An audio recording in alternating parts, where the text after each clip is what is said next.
அல்ஹம்துலில்லாஹி ரப்பில் ஆலமீன் வஸ்ஸலாத்து வஸ்ஸலாமு அலா சய்யிதில் முர்சலீன் வ அலா ஆலிஹி வ அஸ்ஹாபிஹி அஜ்மஈன். கண்ணியத்திற்குரிய சகோதரர்களே,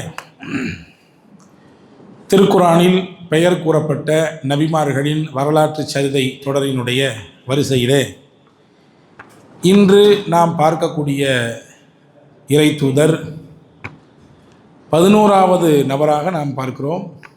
இன்றைக்கி 12வது தராவி. இன்றைக்கு நாம் பார்க்கக்கூடிய இறை தூதர் சையதுனா யாக்கூப் அலைஹிஸ்ஸலாம். இப்ராஹிம் நபியுடைய சந்ததி தொடர் இப்பொழுது துவங்கிவிட்டது.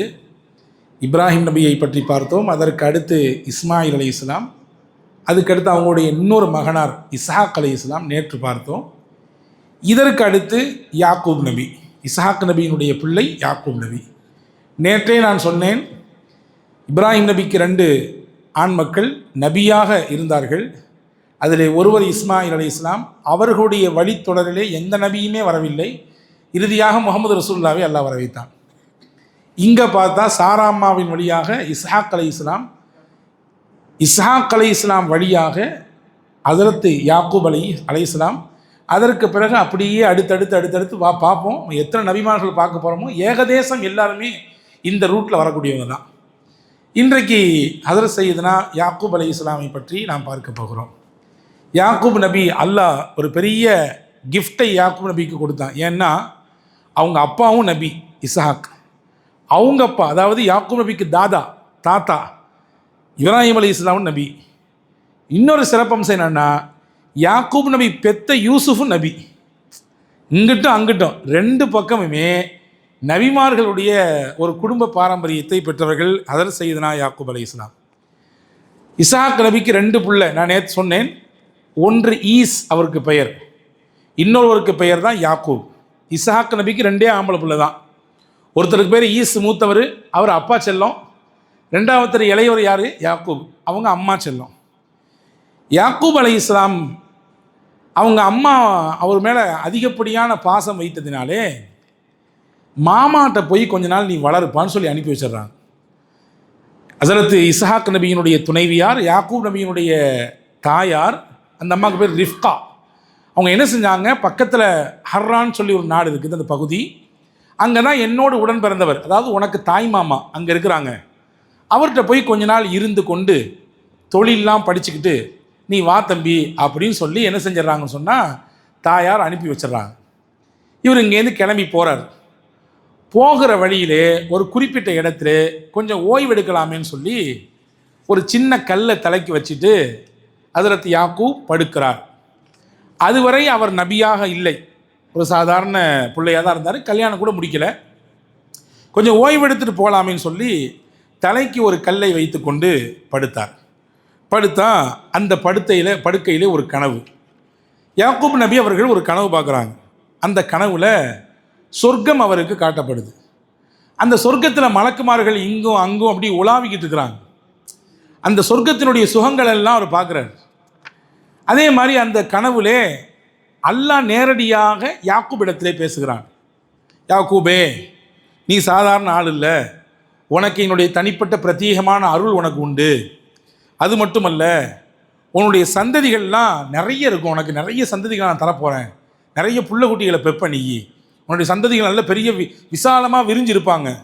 அது மட்டுமல்ல, நீ எந்த இடத்துல இப்போ நீ படுத்திருக்கிறியோ இந்த நிலம் நீயும் உன் சந்ததிகளும் வாழும் இடம், இந்த நிலம் நீயும் உன்னுடைய சந்ததிகளும் வாழும் இடம் அப்படின்ற ஒரு தூது, ஒரு செய்தி கனவின் வழியாக கிடைக்கப்படுகிறது.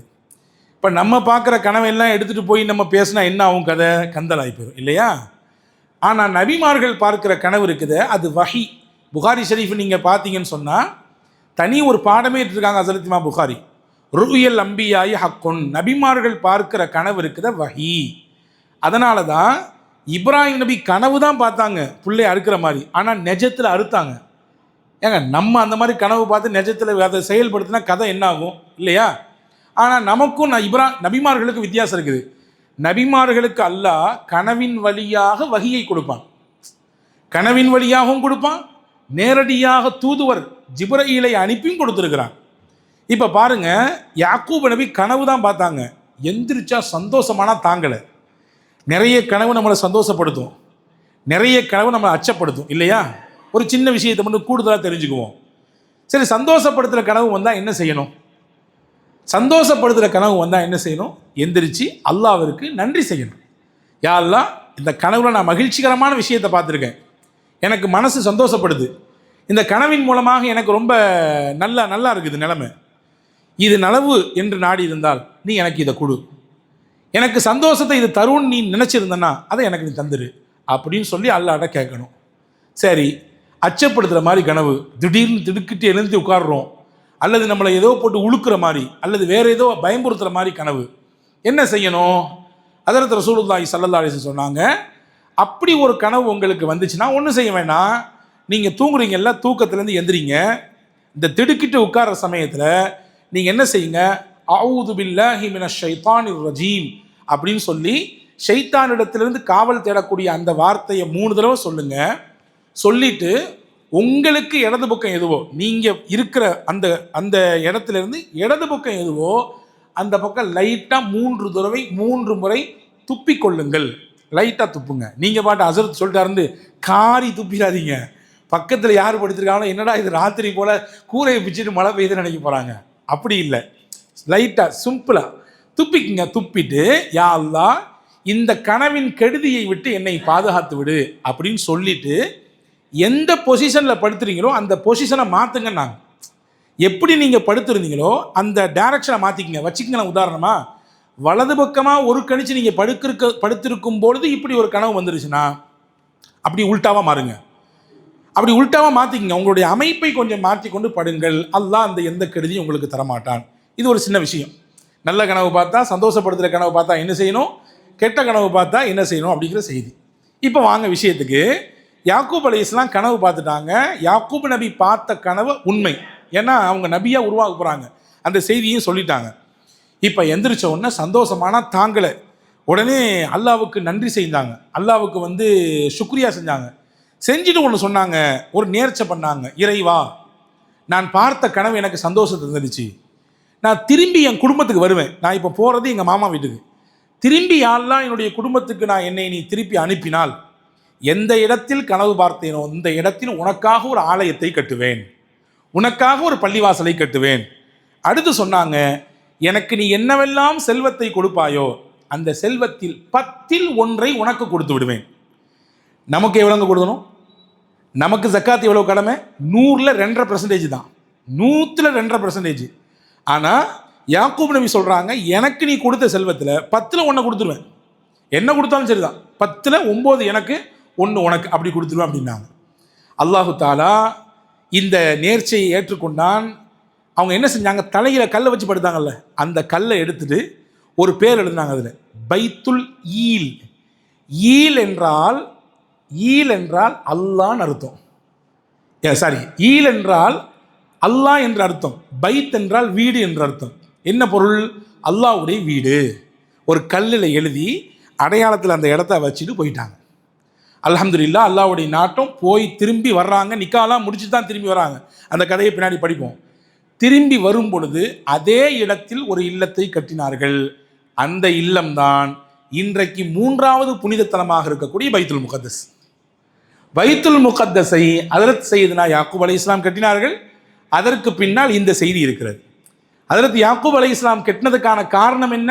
அல்லாஹ்ட்ட பேசினாங்கல்ல, மகிழ்ச்சி அடைஞ்சாங்கல்ல, அல்லாஹ் நேரடியாக பேசுகிறானே, என் சந்ததியெல்லாம் இங்கே தான் வாழ வைக்க போகிறேன்னு சொல்கிறானே, எனக்கு நிறைய அருளை தரப்போகிறேன்னு சொல்கிறானே, நிறைய எனக்கு சந்ததிகள் கொடுக்க போகிறேன்னு சொல்கிறானே, அதுக்கு நன்றி செய்யும் பொருட்டு அந்த இடத்தில் ஒரு பள்ளிவாசலை கட்டினார்கள். அந்த பள்ளிவாசலுக்கு பெயர் தான் பைத்துல் முகத்தஸ். ஏன் ஒட்டுமொத்த முஸ்லீம்களும் அங்கே வாழ்கிறவங்க அந்த அந்த இடத்துக்காண்டி இன்னைக்கு வரைய உயிர் போல் நிற்கிறாங்கன்னு தெரியுதா? காரணம், நம்முடைய நபிகளில் ஒருவர் ஹஜ்ரத் சையதுனா யாக்கூப் அலைஹிஸ்ஸலாம் கட்டின பள்ளிவாசல் அது. ஹஜ்ரத் ரசூலுல்லாஹ் சொன்னாங்க, 3 பள்ளிவாசலுக்கு நன்மை நாடி நீங்கள் பயணிக்கலாம். அதாவது நன்மை நாடினா கூடுதலாக நன்மை கிடைக்கும். நீங்கள் ரங்கராஜபுரத்தில் தொழுதாலும் சரி தான், அல்லது அசோக் நகரில் தொழுதாலும் சரி தான், ஏதோ ஈக்குவலான நன்மை தான் உங்களுக்கு. இங்கே தொழுதாலும் அதே நன்மை தான், அங்கே தொழுதாலும் அதே நன்மை தான். ஆனால் உலகத்தில் 3 பள்ளிவாசல் இருக்குது. அந்த 3 பள்ளிகள்லையும் இதுக்கு வெளி விளக்கு. அங்கே தொழுதிங்கன்னா கூடுதல் நன்மை கிடைக்கும். அதில் ஒன்று சொன்னாங்க மஸ்ஜிதுல் ஹரம், மக்காவினுடைய பள்ளிவாசல். இங்கே தொழுததுக்கும் அங்கே தொழுததுக்கும் 1,00,000 மடங்கு வித்தியாசம். 1,00,000 மடங்கு கூட்டி தருவான். அதே மாதிரி மஸ்ஜிதி ஹாதா, என்னுடைய இந்த பள்ளிவாசல் அப்படின்னா மஸ்ஜிது நபவி மதீனா பள்ளிவாசல் 1000 மடங்கு அதிகமான நன்மை. அடுத்து சொன்னாங்க மூணாவது மஸ்ஜிதுல் அக்ஸா, அதான் மஸ்ஜித் பைத்துல் முகத்தஸ். பைத்துல் முகத்தஸுக்கும் வித்தியாசம் உண்டு. மற்ற பள்ளிகளை விட அங்கே தொழுதால் 500 மடங்கு நன்மை அல்லாஹ் ஜல்லஷானஹு வ தஆலா கூட்டி தருகிறான் என்று பெருமானார் ஸல்லல்லாஹு அலைஹி வஸல்லம் அவர்கள் சொன்னாங்க. அப்போ ஹஜ்ரத் யாக்கூப் நபி அலைஹிஸ்ஸலாமின் கனவின் வெளிப்பாடில் வந்ததுதான் பைத்துல் முகத்தஸ் என்பதை இங்கே நான் புரிந்து கொள்ள வேண்டும். அதுக்கு எடுத்து போகிறாங்க, மாமாட்ட போய் சந்திக்கிறாங்க. மாமாட்ட போய் வேலை பார்த்துட்டே இருக்கும்போது ஒரு குறிப்பிட்ட காலம் வருது, அவருக்கு நிக்கா செய்யணும். மாமாவிடத்தில் 2 பெண் பிள்ளைகள் இருக்குது. அவருக்கு பேர் லாபான். 2 பெண் பிள்ளைகள் இருக்குது. யாக்கூப் நபிக்கு 2வது பிள்ளையை பிடிச்சிருந்தது. அவங்கள நிக்கா செய்யணும்னு ஆசைப்பட்டாங்க. தப்பு ஒன்றும் இல்லை. நமக்கு ஒரு பெண்ணை பிடித்திருக்கிறது என்றால் முறைப்படி கேட்டு மார்க்க அனுமதித்ததின் பிரகாரம் நாம் நிக்கா செய்து கொள்ளலாம், தவறே கிடையாது. அதில் எந்த மாற்று கருத்தும் இல்லை. ஆனால் இது வந்து நம்ம அனுமதின்னு சொல்லி ஒரு சாதாரண வார்த்தை சொல்லிட்டோம்னா வேறு மாதிரியான விவகாரங்கள்லாம் ஏற்பட்டு போயிடும். அதனால் இந்த விஷயத்தை நாம் உள்வாங்கி கொண்டு நாம் இதை செயல்படுத்த வேண்டும். இப்போ 2வது பிள்ளையை பிடித்திருந்தது. மாமா சொன்னார், முதல்ல 7 வருஷம் என்கிட்ட நீ ஒர்க் பண்ணணும், என்கிட்ட இருக்கக்கூடிய ஆடுகளை எல்லாம் 7 வருஷம் மேய்க்கணும் அப்படின்னாரு. ஹஜ்ரத் யாக்கூப் நபி மட்டும் இல்லைங்க, உலகத்தில் வந்த ஒட்டுமொத்த நபிமார்களும் ஆடு மேய்த்திருக்கிறார்கள். புகாரி ஷரீஃபிலே ஒரு ஹதீஸ் வருகிறது, அபூ ஹுரைரா ரலியல்லாஹு அறிவிப்பு, மா பஅஸல்லாஹு நபியன் இல்லா ரஅயல் கனம. உலகத்தில் யார் யாரையெல்லாம் அல்லாஹ் நபியா அனுப்புனானோ எல்லா நபிமார்களுமே ஆடுகளை மேய்ச்சிருக்காங்க. இந்த ரசூலுல்லாஹ் சஹாபாக்களுக்கு சொன்ன உடனே சஹாபி ஒருத்தர் கேட்டாங்க, ஓ அந்த யார் ரசூலல்லாஹ், நீங்களும் ஆடு மேய்ச்சிருக்கீங்க அப்படின்னு கேட்டாங்க.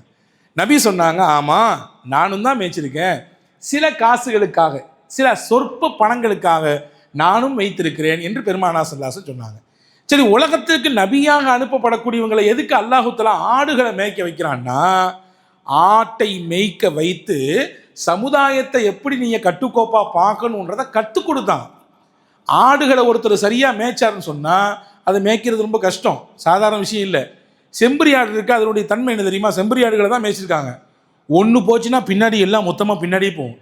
ஒன்று கிணத்துல போய் விழுந்து வச்சுங்களேன், மொத்தமாக எல்லாம் விழுந்துடும். ஏன் எதுக்குன்னா தெரியாது. அப்படி என்ன சொன்னாங்க, என்ன ஆட்டு மந்தைகள் மாதிரி இருக்கிறீங்கன்னு சொல்கிறாங்களா இல்லையா? அப்போ ஆடுகளை மேய்ப்பதின் வழியாக பக்குவத்தை கற்றுக் கொடுத்தான், பொறுமையை கற்றுக் கொடுத்தான், சகிப்புத்தன்மையை கற்றுக் கொடுத்தான், கட்டுக்கோப்பாக எப்படி ஒரு சமூகத்தை உருவாக்கணும் அப்படிங்கிறத அல்லாஹ் ஜல்லஷானஹு தஆலா கற்றுக் கொடுத்தான். அதையெல்லாம் ரசூலுல்லாஹ் தெரிஞ்சுக்கிட்டதுனால தான் பல நேரங்களில் விவகாரங்கள் ஏற்படக்கூடிய சமயத்திலும் கூட ரொம்ப சமயோஜிதமாக அந்த இடத்த கடந்து பெருமானார் ஸல்லல்லாஹு அலைஹி வஸல்லம் போயிருக்காங்க அப்படிங்கிறத நம்ம பார்க்க முடியுது. அப்போ ஹஜ்ரத் யாக்கூப் அலைஹிஸ்ஸலாம் நிக்கா செய்வதற்கு முன்னால் 7 ஆண்டுகள் ஆடு மேய்த்தார்கள். ஆடு மேய்ச்சி முடித்ததுக்கு பின்னாடி பிள்ளையை கல்யாணம் முடிச்சு கொடுத்துட்டாரு. அந்த முதல் இரவு முடிந்த பிறகு மறுநாள் காலையில் பார்க்குறாங்க, ஃபஸ்ட்டு பிள்ளை. என்னங்க இது, நான் உங்கள்கிட்ட வந்து 2வது பிள்ளைலாம் நிக்கா செஞ்சு கேட்டேன், நீங்கள் வாட்டி எனக்கு பிள்ளையை கல்யாணம் முடிச்சு கொடுத்துட்டீங்களே, ஒன்றும் பிரச்சனை இல்லை, இன்னும் ஒரு 7 வருஷம் ஆடு மேய், 2வது பிள்ளையை கல்யாணம் பண்ணி கொடுக்குறேன்.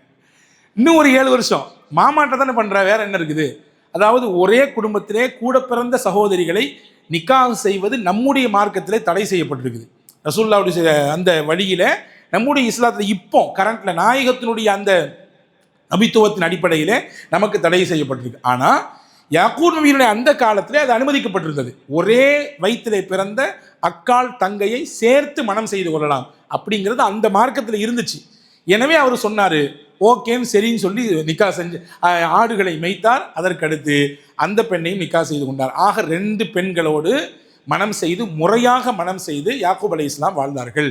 எப்படி அல்லாஹ் கனவுல சொன்னானோ, நேற்று சொன்னோன்னே இஸ்ஹாக் நபி துவா செஞ்சாங்க, தம்பி உனக்கு நல்ல வாழ்க்கை இருக்குப்பா, உனக்கு நிறைய சந்ததிகள் வரும், நிறைய நல்ல செழிப்பாக வாழ்வுன்னு சொன்னாங்கல்ல, அதே மாதிரி அல்லாஹ் நிக்காஹுக்கு பின்னாடி யாக்கூப் நபிக்கு செழிப்பான வாழ்க்கையை கொடுத்தான்.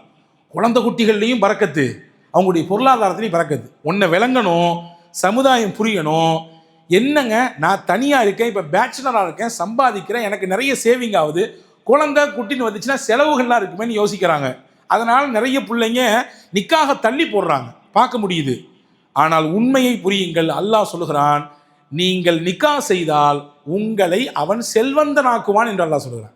உங்களுக்கு பொருளாதாரத்தை அவன் கொடுப்பான். ஏன்னா எப்போ உங்களை நம்பி ஒரு பிள்ளையா நீங்கள் தேர்வு செஞ்சிட்டீங்களோ, உங்கள் கூட வாழ்க்கை அமைஞ்சிடுச்சோ, அதுக்கு பின்னாடி உங்களுக்கு சந்ததி வரும். இதுக்கு எல்லாத்துக்கும் ரிஸ்க் கொடுக்குற பொறுப்பு அல்லாஹ் அவன் எடுத்திருக்கான். அதனால் நீங்கள் அதெல்லாம் காரணம் காட்டி நிக்காகலாம் தள்ளி போட தேவையில்லை அப்படிங்கிற செய்தி அல்லாஹ் சொல்கிறான்.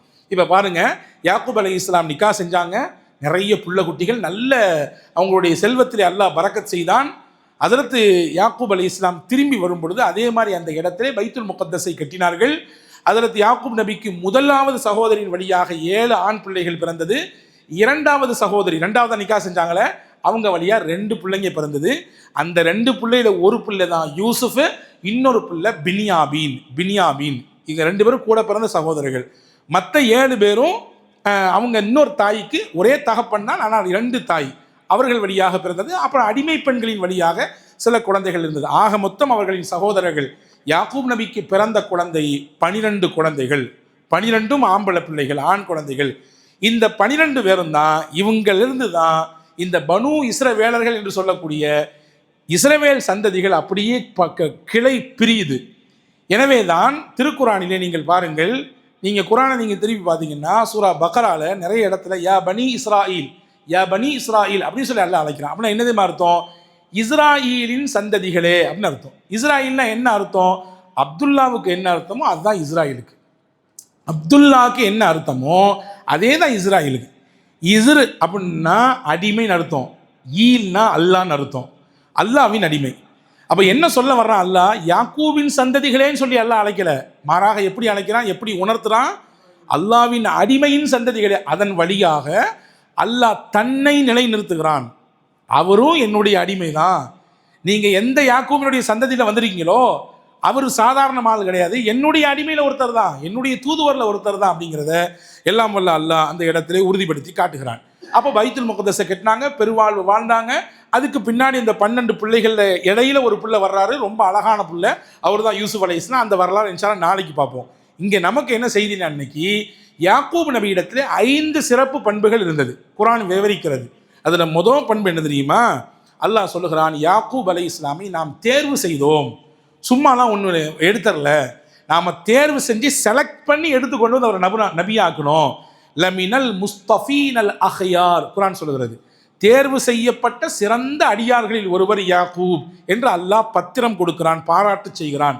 ரெண்டாவது, நான் இப்போ சொன்னனே, குர்ஆன் முழுக்க அல்லாஹ் யாக்கூபின் சந்ததிகளே என்று கூப்பிடாமல் இஸ்ராயீலின் சந்ததிகளே, பனு இஸ்ரவேலர்களே, அல்லாவின் அடிமையாக இருந்த யாக்கூபினுடைய சந்ததிகளே என்று கூப்பிட்டு தன்னை அல்லாஹ் யாக்கூபின் வழியாக நினைவு கூறுகிறான். யாக்கூப் அலைஹிஸ்ஸலாமை சொல்லி தன்னை அல்லாஹ் நினைவு கூறுகிறான். மூணாவது முக்கியமான பாயிண்ட் என்னன்னா, யாக்கூப் நபி இடத்திலே பொறுமை அளவு கடந்து வெளிப்பட்டது.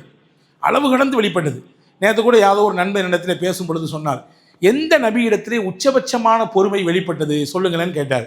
அது எப்படி சொல்றது? ஒவ்வொரு நபிக்கும் ஒவ்வொரு விதமான ரூபத்தில் பொறுமை வெளிப்பட்டுச்சு. நம்ம ஐயூப் நபியுடைய வரலாற்றை படிப்போம், அவங்களுடைய வாழ்க்கையிலையும் பொறுமை வெளிப்பட்டுச்சு. ஆனால் அது எந்த ரூபத்தில்? நோய் நொடியில். அதில் நூஹ் அலைஹிஸ்ஸலாம் காலத்தில் பொறுமை வெளிப்பட்டுச்சு. அவங்க எதில் நிலைச்சி இருந்தாங்க? அவ்வளோ பெரிய அசத்தியத்துக்கு மத்தியில் நிலைச்சி நின்னாங்க. இப்படி ஒவ்வொரு நபிக்கும் ஒவ்வொரு விதமான பொறுமை வெளிப்பட்டது. ஹஜ்ரத் யாக்கூப் அலைஹிஸ்ஸலாம் பிள்ளையை தொலைத்து பல்லாண்டுகள் பொறுமையாக இருந்தார். யாக்கூப் அலைஹிஸ்ஸலாம் யூசுப் நபியை தொலைச்சிட்டாங்க. பசங்கள்லாம் கூட்டிகிட்டு போய் அவங்க நாங்கள் விளையாட்டு காட்டுறோன்னு கூட்டிகிட்டு போய் கிணத்துல தள்ளி அவங்கள கதையை முடிச்சுட்டாங்க. ஆனால் யாக்கூப் அலைஹிஸ்ஸலாம் பொறுத்திருந்தார். பொறுப்பார் பூமி ஆளுவார், தமிழ் ஒரு வார்த்தை இருக்குது. பொறுத்தவர் பூமி ஆளுவார். இங்கே அல்லாஹ் சொல்கிறான், பொறுத்தவருக்கு அல்லாவே கிடைப்பான், அல்லாவின் உதவி நேரடியாக கிடைக்கும். நீங்கள் என்னதான் எனக்கு எதிராக சூழ்ச்சி செஞ்சாலும் சபுருன் ஜமீல், அழகிய பொறுமையை நான் மேற்கொள்ள போகிறேன், என்னை அல்லாஹ் கைவிட மாட்டான், நான் விட்ட பிள்ளையை அல்லாஹ் எனக்கு தருவான். சபுருன் ஜமீல்னு அல்லாஹ் சொல்கிறாங்க. குர்ஆன் நீங்கள் திருப்பி பார்க்கணும், சபுருன் ஜமீல் என்கிறான், அழகிய பொறுமை. ஏன் யாக்கூப் பொறுத்திருந்தான்னு சொல்ல வேண்டியதானே, ஏன் அழகிய பொறுமைன்னு சொல்கிறான்? அதுக்கு ஒரு விளக்கத்தை சொல்கிறாங்க அறிஞர் பெருமக்கள். பொறுமைன்னா என்ன அப்படி தெரியுமா? ஒரு கஷ்டம் ஏற்பட்டுச்சுன்னா முதல்ல மனசால குமுறுவார், யார்ட்டையும் சொல்ல மாட்டார், மனசில் வருத்தப்படுவார். இருந்தாலும் வேற என்ன பண்ணுறது, கலா ஏற்றுத்தானே ஆகணும், சரி பொறுமையாக இருப்போம் அல்லாஹ்காண்டி அப்படின்னு இருப்பார். அதுக்கு பேர் சபுர். ஜமீல்னா என்ன? அழகிய பொறுமைனா என்ன தெரியுமா? அவருக்கு கஷ்டம் ஏற்பட்டால் மனசால கூட குமுற மாட்டார், மனசால கூட வருத்தப்பட மாட்டார். ஏன்னா இது தந்தது அல்லாஹ், என்னை விட அல்லாஹ்வுக்கு நல்லா தெரியும் என்னுடைய நிலைமை என்னன்றது. எனவே மனதால் கூட நான் ஆப்போசிட்டாக நினைக்க மாட்டேங்கிற நிலையில இருந்து பொறுமை காப்பதற்கு பெயர் தான் அழகிய பொறுமை. இந்த பொறுமையை தான் யாக்கூப் நபி வெளிப்படுத்தினாங்க. இன்னைக்கு நம்ம எல்லாரும் யாக்கூப் நபியை போன்று இருப்போமே, ஆனால் நிச்சயமாக நாம் எதையெல்லாம் இழந்தோமோ அதையெல்லாம் அல்லாஹ் திருப்பி தருவான் என்ற பாடத்தை ஹஜ்ரத் யாக்கூப் அலைஹிஸ்ஸலாம் வழியாக அல்லாஹ் நமக்கு சொல்லுகிறான். கண் பார்வையே போயிடுச்சுங்க. யாக்கூப் நபிக்கு அழுது அழுது அழுது அழுது தன்னுடைய மகனை தொலைச்சி கண் பார்வையே பறிபோய் விட்டது. கண் பார்வை பறிபோனது, ஆனால் மறுபடியும் பார்வையை கொடுத்தான். இன்னைக்கு அது மிகப்பெரிய மிராக்கிள் தானே, பார்வையே பறி போயிடுச்சுங்க, ஆனால் அல்லாஹ் மறுபடியும் பார்வையை கொடுத்தான். உங்களுக்கு எல்லாம் ஒரு செய்தி சொல்கிறேன். ஒரு சில ஆண்டுகளுக்கு முன்னால் யமன்லேருந்து ஒரு பெண்மணி மக்காவுக்கு போகிறாங்க. அந்த அம்மா பேர் ஃபாத்திமா அல் மஹி. யமன், அதாவது சூடான், யமன் இல்லை, சூடான்லேருந்து போகிறாங்க. கண் பார்வை தெரியல. ஏதோ ஒரு விபத்தில் ஒரு 7 வருஷத்துக்கு முன்னாடி பார்வை இல்லாமல் ஆகிப்போச்சு. எக்கச்சக்கமான அறுவை சிகிச்சைகள், எக்கச்சக்கமான அதுக்கான மருத்துவங்கள்லாம் செஞ்சாச்சு, ஆனால் பார்வை இல்லை. மக்காவில் போய் உம்ராலாம் முடிச்சுட்டு மதினாவுக்கு வர்றாங்க. மதினாவில் ரசூல்லாவுடைய பூமியில் நின்று ரசூல்லாவுடைய ரவுதாவுக்கு முன்னாடி ஒன்று அழுகுது அந்த அம்மா. யா அல்லா, யா ரசூலுல்லாஹ், உங்களுடைய ரவுதாவை பார்க்க முடியல என்னால். நான் இவ்வளோ தூரம் வந்துட்டேனே, அல்லாவுடைய ஆலயத்தையும் எனக்கு கண்ணால் பார்க்க முடியல, உங்களுடைய ரவுதாவையாவது நான் கண்ணால் பார்த்தரலாம் நினச்சினேன், பார்க்க முடியல ஏன்னு சொல்லி ஒன்று அழுகுது. இது உண்மை செய்தி, நடந்த நிகழ்ச்சியை அப்படியே சவுதியிலேருந்து வெளியாகக்கூடிய பத்திரிகைகள் வெளிப்பட்டிருந்தது. 2015 நடந்துச்சு இந்த செய்தி. உடனே அந்த அழுது முடிச்சு திடீர்னு அந்த அம்மா கண்ணை திறந்து பார்க்குறாங்க, எல்லாம் தெரியுது. பறிபோன பார்வை மீண்டும் கிடைக்குது. தான் பையனை கூட்டு வந்தாங்க, பையனை பார்க்குது. தான் எந்த குழுவோடு வந்தாங்களோ அந்த எல்லா குழுவையும் பார்க்குது திரும்பி திரும்பி. எல்லாரும் ஆச்சரியப்படுறாங்க, எப்படி இந்த பார்வை கிடைச்சா. அந்த அம்மா சொல்லிச்சு, எனக்கு நம்பிக்கை இருந்துச்சு, நிச்சயம் அல்லாஹ் எனக்கு இந்த பார்வையை கொடுத்துருவான்னு நம்பி இருந்தேன். நான் நம்பிக்கை இழக்காமல் இருந்தேன். அல்லாவின் தூதருடைய பூமியில் வச்சு அல்லாஹ் எனக்கு திருப்பி தந்துட்டான் பார்வையை அப்படின்னு சொல்லிச்சாங்க. அன்பர்களே, நம்பினார் நிச்சயம் கைவிடப்பட மாட்டார். அதிலும் அல்லாவை நம்பியவர் ஒரு பொழுதும் கைவிடப்பட மாட்டார் அப்படிங்கிற செய்தியை இது நமக்கு உணர்த்துது. இதே மாதிரி தான் யாக்கூப் நபியினுடைய வரலாறு உணர்த்துது. யாக்கூப் நபிக்கு பார்வை இல்லை, திரும்பி கிடைச்சிது. எப்படி கிடைச்சது? யூசுப் அலைஹிஸ்ஸலாமுடைய சட்டையை தலையில் போட்டாங்க, பார்வை வந்துருச்சு. இது எப்படி கிடைச்சது? பொறுமைக்கு கிடைத்த கூலி, நம்பிக்கைக்கு கிடைத்த கூலி. 4வது பாயிண்ட் என்ன தெரியுமா? ஹஜ்ரத் யாக்கூப் அலைஹிஸ்ஸலாம் தன்னுடைய எந்த கவலை ஆனாலும் அல்லாஹ்விடத்தில் மட்டும்தான் முறையிடுவாங்க, வேற யார்ட்டையும் சொல்ல மாட்டாங்க. இன்னமா அஷ்கு பத்தி ஹுஸ்னி, என்னுடைய கவலை, என்னுடைய பிரச்சனை எல்லாத்தையும் நான் அல்லாஹ்ட்ட சொல்கிறேன். நான் ஏன் அடுத்த ஆள்கிட்ட சொல்லணும்? நான் ஏன் அவர்கிட்ட சொல்லணும்? நான் ஏன் இவர்கிட்ட சொல்லணும்? எல்லாத்தையும் அவன்கிட்ட சொல்கிறேன். மேலே இருக்க அல்லாஹ், அவன்கிட்ட பெட்டிஷனை போட்டுறேன், மற்ற எல்லாத்தையும் அவன் பார்த்துக்குவான் அப்படின்ற சிந்தனையை, நம்பிக்கை யாக்கூப் அலைஹிஸ்ஸலாம் கற்றுக் கொடுக்கிறார்கள் என்ற செய்தியை அல்லாஹ் பதிவு செய்கிறான். 5வதாக யாக்கூப் நபி தன்னுடைய மகன்களுக்கு, தன்னுடைய பிள்ளைகளுக்கு மரண தருவாயிலே உட்கார்ந்து ரொம்ப அழகான ஒரு பாடம் கொடுக்காங்க. ரொம்ப அழகான பாடம்.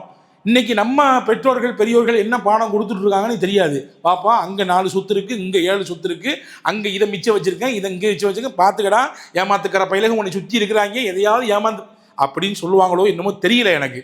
ஆனால் யாக்கூப் நபி சொன்னாங்க, இன்னல்லாஹ் அஸ்தஃபா லக்குமுத்தீன், அல்லாஹ் உங்களுக்கு இந்த தூய்மையான மார்க்கத்தை உங்களுக்கு வழியாக கொடுத்துருக்காம்பா. ஃபலா தமூத்துன்ன இல்லா வ அன்தும் முஸ்லிமூன், நீங்கள் முஸ்லீமாக தாமா மௌத்தா போகணும், இந்த இஸ்லாத்தை விட்டு மாறி வெளியே போய் உங்களுக்கு மரணம் வந்துடக்கூடாதியா அப்படின்னு சொல்லி அழகாக சொல்லி கொடுத்தார்கள் என்பதாக குர்ஆன் சொல்கிறது. ஒரு தகப்பனால் தன் இறுதி காலகட்டத்தில் தன் பிள்ளைகளுக்கு மார்க்க ரீதியான வழிகாட்டுதலை அழுத்தம் திருத்தமாக கொடுக்க வேண்டும். தனக்கு பின்னால் தன்னுடைய வழி அது திசை மாறி போய்விடக்கூடாது என்கின்ற பாடத்தை யாக்கூப் அலைஹிஸ்ஸலாம் அவர்கள் வழியாக அல்லாஹ் நமக்கு கற்றுத்தரும். ஆக இந்த 5 பண்பு யாக்கூப் அலைஹிஸ்ஸலாம் இடத்துல இருந்த உயர்ந்த பண்பு என்று குர்ஆன் முன்னிலைப்படுத்துகிறது. அப்படிப்பட்ட உயர்ந்த பண்புகளோடு வாழ்ந்த யாக்கூப் நபியை நாமும் நேசிப்போம், அவர்களுடைய வழியிலே நிலைத்திருப்போம். எல்லாம் வல்ல அல்லாஹ் நபிமார்களின் சரிதையின் வழியாக நம்முடைய ஈமானுக்கு பலத்தை தருவானாக, நம்முடைய இபாதத்திற்கு உயிரோட்டத்தை தருவானாக. அல்லாஹ் நம்முடைய இந்த அமலை ஏற்றுக்கொள்வானாக. ஆமீன். வாஹிர் தாவான் அல்ஹம்துலில்லாஹி ரப்பில் ஆலமீன். நாளைய தினம் இன்ஷா அல்லாஹ் யாக்கூபின் சந்ததி, யாக்கூபினுடைய மகனார் யூசுப் அலைஹிஸ்ஸலாமுடைய வரலாற்றை பற்றி பார்ப்போம். அல்லாஹ் தௌஃபீக் செய்வானாக.